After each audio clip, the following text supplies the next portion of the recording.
साथियों नमस्कार, मैं हूं रघु भाई जरदारी और आप देख रहे हैं हिमलवाणी न्यूज।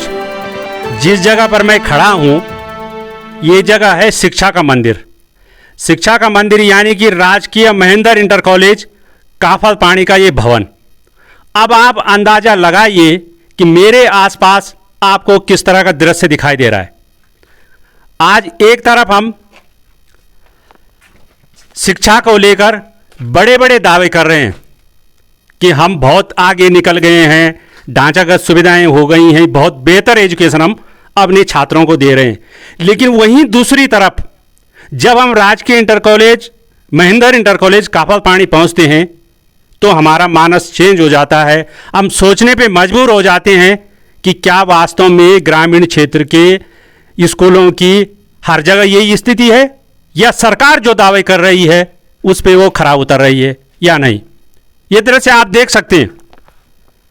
ये विद्यालय आप जैसा कि देख रहे हैं, इस जो प्लेट यहां पर लगी हुई है महेंद्र भवन के नाम से, ये विद्यालय 1973 में स्थापित हुआ और जैसे कि इस पर लिखा है स्पष्ट, महेंद्र सिंह चौहान सुपुत्र स्वर्गीय श्री श्रीचंद सिंह चौहान ग्राम जौलंगी जो नज़दीकी ग्राम पंचायत है वहाँ के चौहान, इन्होंने इस भवन का निर्माण कराया और इसीलिए उनके नाम से ये राजकीय महेंद्र इंटर कॉलेज के नाम से वर्तमान में जाना जा रहा है। और उन्हीं के द्वारा इसका 1/7/1974 में इसका जो है लोकार्पण हुआ। और देखिए मज़ेदार बात, देखिए जो 1974 जो मेरी जन्मतिथि भी है और यहाँ पर मैच कर रही है, तो आप लगाइए इस विद्यालय भवन की मेरी उम्र बराबर है।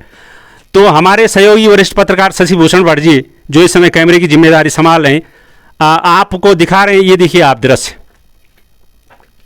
राजकीय inter college Mahendra inter college का जो भवन है किस तरह जर्जर होकर ढह चुका है और वर्तमान में विद्यालय चंद कमरों में चल रहा है। और जो मुख्य बिल्डिंग है, जो पुरानी बिल्डिंग है, मुख्य बिल्डिंग है विद्यालय की राजकीय इंटर कॉलेज की, जिसे जौलंगी गांव के स्थानीय निवासी महेंद्र सिंह चौहान ने अपने निजी पैसे से बनवाया था। आप देख सकते हैं किस प्रकार से ये बिल्डिंग जो है ढह चुकी है। क्या शिक्षा विभाग के उच्च आला अधिकारी, क्या क्षेत्र के जनप्रतिनिधि जो योजनाएं बनाते हैं वो कभी विद्यालय में नहीं आए होंगे, और आए हैं तो क्या उन्होंने विद्यालय की दशा नहीं देखी? क्यों अभी तक विद्यालय का भवन नहीं बन पाया, नया भवन, जबकि अधिकांश जगह ढांचागत सुविधा के नाम पर बड़ी बड़ी बिल्डिंगें हमने देखी हैं, भले ही वहाँ छात्र संख्या कम हो। और अब आपको हम सामने से फ्रंट साइड से विद्यालय दिखाते हैं। अब विद्यालय के जो बिंब है आप देख रहे हैं, जो बरामदा है बिल्कुल ठीक है, आगे का हिस्सा ठीक है, लेकिन पीछे का हिस्सा पूरी तरह जमींदोज हो चुका है। और वर्तमान में आप देख सकते हैं जो कक्षाएं चल रही हैं, ये भी इसका भी आगे का हिस्सा तो ठीक लग रहा है, इस पर नए दरवाजे लगे हुए हैं। ये 2 कमरे हैं यहाँ पर और बगल में जो है एक छोटी बगली है और इसके पीछे भी बड़े बड़े पत्थर रखे हुए हैं। और पीछे हम आपको दिखा सकते हैं कि किस तरीके से जो है विद्यालय की यहाँ पर जर्जर स्थिति हो रखी है। और ग्रामीण क्षेत्र का विद्यालय, इंटर तक की शिक्षा प्रदान करने वाला विद्यालय, और जिस विद्यालय से बहुत सपने जुड़े हुए हैं, और छात्र संख्या भी इस विद्यालय में आज के हिसाब से ठीक ठाक इस विद्यालय की छात्र संख्या भी है। और इसके बावजूद भी जो है शिक्षा विभाग के जो आला अधिकारी हैं, उच्च अधिकारी हैं, जो क्षेत्रीय विधायक हैं या और जो सरकार में बैठे हुए लोग हैं जिनके हाथ में ये सब कुछ है, वो उस विद्यालय का उस तरीके से। और ये 2 कमरे आप सामने देख रहे हैं, ये भी बहुत अच्छी स्थिति में नहीं। तो इन 2 कमरों में आप लगा सकते हैं आप कि कक्षा 6 से लेके 12 तक की क्लासें किस प्रकार इस विद्यालय में चल रही होगी, किस प्रकार से शिक्षण कार्य हो रहा होगा और किन विषम परिस्थितियों में शिक्षक यहाँ पर बच्चों को जो है पढ़ा रहे होंगे। तो ये जो बुनियादी, जब शिक्षा की बात करते हैं, बुनियादी बात करते हैं हम कि शिक्षा के स्तर में सुधार हो, स्कूलों में छात्र संख्या बढ़े, तो छात्र संख्या तभी तो बढ़ पाएगी जब उन विद्यालयों में जब हम ढांचागत सुविधाएँ सही प्रकार से हम दे पाएंगे। अच्छी बिल्डिंग जब बनाएंगे हम, तभी जाके हम शिक्षा गुणवत्ता की बात कर सकते हैं, छात्र संख्या बढ़ाने की हम बात कर सकते हैं।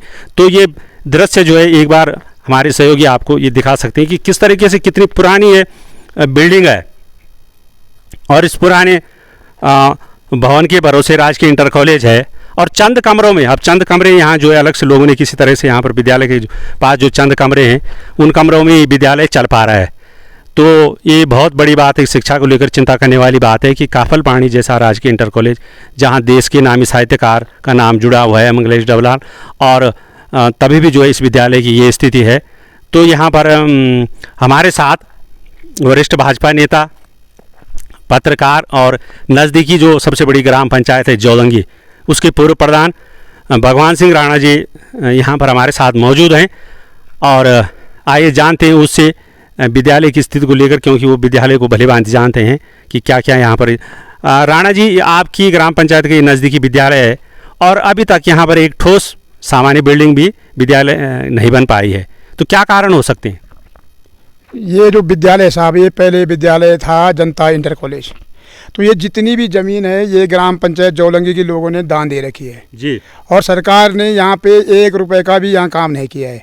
जो भी यहाँ पे सुविधा दे रखी है जनता के द्वारा हो रखी है। अच्छा। यहाँ पे जो बिल्डिंग बनी है, जो टूट गई बिल्डिंग, स्वर्गीय श्री महेंद्र सिंह चौहान जी जो ये इंडियन एयरलाइंस में से सेवानिवृत्त हुए थे और उनकी कोई संतान नहीं थी, उन्होंने जितना भी पैसा उनका वहाँ से रिटायरमेंट के बाद मिला, उन्होंने पूरा इस बिल्डिंग में दान दिया जी। और ये जो ज़मीन दिखाई दे रही है आपको, सब ये हमारे गांव ग्वाड़, हमारा रेवन्यू विलेज है जौलंगी ग्राम पंचायत का, उनके लोगों ने यहाँ पे दान दे रखी है ज़मीन जी जी। जबकि पूरा ये दान का है, सरकार का यहाँ कुछ नहीं है। सरकार का उदय सिंह बोले। और ये विद्यालय जो है थौलदार ब्लॉक का सबसे पुराना विद्यालय में से एक है और छात्र संख्या के मामले में ये विद्यालय टिहरी जिले में टॉप में है। लेकिन अफसोस की बात यह है कि जहाँ पे छात्र हैं वहाँ व्यवस्था नहीं है, वहाँ बिल्डिंग नहीं है। यहीं पे थौलदार ब्लॉक में ऐसे विद्यालय भी हैं जहाँ की 40 छात्र संख्या है, 30 छात्र संख्या है, लेकिन वहाँ भव्य बिल्डिंग बनी हुई है। लेकिन यहाँ विद्यालय की तरफ देखने वाला कोई नहीं है। मैंने अपने स्तर से कई बार पूर्व विधायक जी को बोला, मैंने शिक्षा मंत्री तक अपनी बात पहुँचाई, तब शिक्षा मंत्री अरविंद पांडे जी थे, मैंने व्यक्तिगत उनको बोला, लेकिन लोगों ने आश्वासन देने के अलावा हमें निराश ही किया। मेरा इसलिए अपनी सरकार से भी अनुरोध है, अपने शिक्षा मंत्री जी से भी अनुरोध है कि भाई ऐसी रमणीक जगह पे, ऐसे हिमालय की गोद में जो विद्यालय बसे हैं और छात्र संख्या भी है, क्यों ना आप जो है अन्य से, जहाँ की बड़े बड़े प्रभावशाली लोगों का दबाव होता है उनके क्षेत्र में बिल्डिंगें बन जाती हैं जबकि वहाँ छात्र संख्या नहीं होती है। कम से कम जिस विद्यालय में इतनी छात्र संख्या है और इतना पढ़ाई का इतना सुंदर माहौल है, सुंदर यह हिमालय का दृश्य है, गंगा जी के दर्शन यहाँ से होते हैं, कि ऐसी जगह पे क्यों नहीं आप जो है सरकारी पैसा लगा सकते हैं और यहाँ बिल्डिंग बना सकते हैं। और जो हमारे जो बच्चे हैं उनको अगर बढ़िया पढ़ने का माहौल मिलेगा तो उनका दिमाग भी जो है बढ़िया पढ़ाई करेंगे वो। इस विद्यालय का इतिहास रहा है कि आज तक इस विद्यालय में कभी जो है बच्चे जैसे अन्य विद्यालय में छूटते हैं या जो है पढ़ाई के मामले में अच्छा माहौल है, यहाँ के टीचर बढ़िया पढ़ाते हैं, यहाँ का रिजल्ट भी बढ़िया रहता है, लेकिन सरकार ने न जाने पता नहीं क्या ऐसे मन बना रखी काफल पानी की तरफ देखना ही नहीं है जी।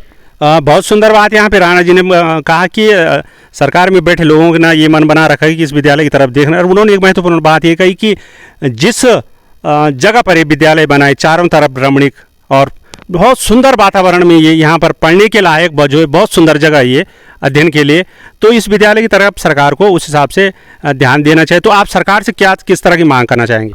मैं सरकार से मांग करना चाह रहा हूँ कि जिस विद्यालय में भारत के जाने माने साहित्यकार पद्म श्री मंगलेश डबलाल जी ने यहाँ शिक्षण दिया है, क्यों ना ऐसे महान विभूति जिस विद्यालय में शिक्षक रहे हैं उस विद्यालय के भवन को क्यों ना उनके नाम से ऐसे एक भवन बना दिया जाए कि ताकि इस विद्यालय में मंगलेश डबलाल जी के नाम से भी ये विद्यालय जाना जाए। जी, बहुत सही बात आपने कही कि मंगलेश डबराल यही नज़दीकी जो ग्राम के रहने वाले, यहाँ उन्होंने शिक्षण कार्य भी किया, पढ़ाया है और देश के जाने माने साहित्यकारों में वो रहे हैं और अब तो खैर दिवंगत हो चुके हैं। तो वास्तव में साथियों देखा जाए जिस प्रकार से हमने अलग राज्य की मांग की और उसके बाद हमारी यही वो थी कि हर जगह हम स्कूलों की बिल्डिंगें बने, दूर दूर के हमारे गाँव के विद्यालय हैं उनमें वहाँ आधुनिक सुख सुविधाएँ हों और हम ताकि हमारे बच्चों को सुविधा मिले, वहाँ बेहतर शिक्षण कार्य हो।